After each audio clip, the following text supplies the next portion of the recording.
దానియేలుకున్న ఒక ఉద్దేశం. ఏంటి ఆ ఉద్దేశం అంటే, తనను అపవిత్రపరచుకొనకూడదు అనేది దానియేలు ఉద్దేశం. సహజంగా ఆత్మీయుల ఉద్దేశాలు, గొప్పవారి ఉద్దేశాలు ఇలానే ఉంటాయి.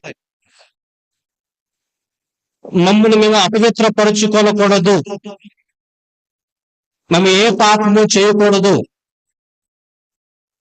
అన్యాయానికి మా హృదయంలో మా జీవితంలో చోటు ఉండకూడదు, పవిత్రంగా బ్రతకాలి, పరిశుభ్రంగా బ్రతకాలి, సంతోషంతో ఉండాలి, సమాధానంతో ఉండాలి, దేవునితో నాటబడిన వారిగా జీవించాలి, ఎదగాలి, ఫలించాలి, వర్ధిల్లాలి, అన్ని విషయాల్లో దేవుని యొక్క పరిచర్యలో అన్ని కోణాల్లో మేము బహుగా వాడబడుతూ ఉండాలి. ఇలాంటి ఆలోచనలన్నీ కూడా గొప్ప గొప్ప ఆత్మీయులకు ఉంటాయి, కానీ ఏమంటే మనలాంటి వాళ్ళకి ఎందుకు ఉంటాయి చెప్పండి? దానియేలు ఉద్దేశం ఏంటంటే, తనను తాను అపవిత్రపరచుకోకూడదనేది దానియేలు ఉద్దేశం. కానీ రోజు మనకంటూ కొన్ని ఉద్దేశాలు ఉంటాయి, చెప్పండి ఏంటి ఆ ఉద్దేశాలు? ఒక మంచి ఇల్లు కట్టుకోవాలి, ఒక మంచి వాహనం కొనుక్కోవాలి, ఒక మంచి పొలం కొనుక్కోవాలి,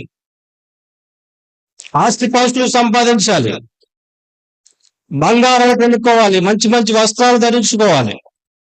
చెప్పండి, ఇలాంటి ఉద్దేశాలన్నీ మనవి.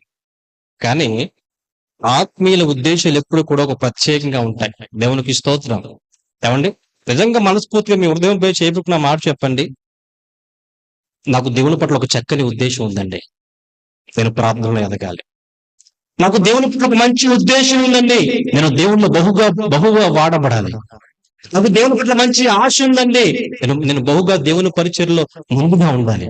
నేను ఎక్కడ కోరికంటే అక్కడ కోరిక రావాలి. ఇలాంటి ఆశలు, ఇలాంటి కోరికలు సహజంగా మన హృదయంలో ఉన్నాయంటారా? ఏమండి, కానీ దానియేలుకున్న ఆశ ఏంటయ్యా అంటే, ఏదో సంపాదించాలి, ఏమండి ఎక్కడికో వెళ్ళిపోవాలి, ఏదో కూడగట్టుకోలే అన్న ఆశలు కూడా అతనికి ఉన్నాయి. కానీ మొదటగా అతనికి ఉన్న ఆశ ఏంటండి? నన్ను నేను ఏం చేసుకోకూడదు, అపవిత్రపరచుకోకూడదు. చాలా మంది కనీసం ఇలాంటి ఉద్దేశాలు ఉంటాయనే విషయం కూడా చాలా మంది తెలియదండి. ఒక ఆశ, ఒక ఉద్దేశం ఎప్పుడు కూడా మన బ్రతుకు బాగుండాలనే ఉద్దేశం ఉంటుంది తప్ప, నేను దేవునికి ఇష్టడుగా జీవించాలన్న ఆలోచన బహు తక్కువ మందికి ఉంటుంది. అందుకే మన బతుకులు ఎప్పటికీ బాగుపడట్లేదు.